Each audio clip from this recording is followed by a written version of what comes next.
গতকালকে আমি এবং আমার একজন কাজিন আমরা পতেঙ্গা সমুদ্র পাড়ে গিয়েছিলাম।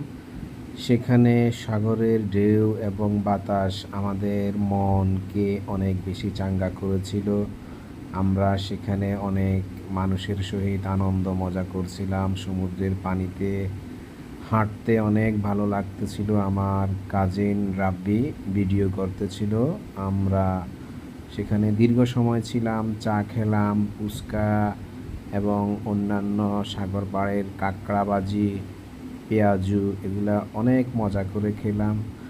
আমরা মাঝে মাঝে সময় পাইলে সাগর পাড়ে যাই। সাগর পাড়ে আসলে অনেক সুন্দর জায়গা, মন ভালো হয়ে যায়, মনে কোনো প্রকার অবকাশ থাকে না। মন প্রাণ উজাড় করে সাগরের সৌন্দর্য দেখার চেষ্টা করি। সাগর এবং পাহাড় এগুলো আমাদের অনেক প্রিয়। আমরা সময় পাইলেই সেদিকে ঘুরতে যাই। কোনো এক সময় সেগুলোর ভিডিও দিব ইনশাআল্লাহ।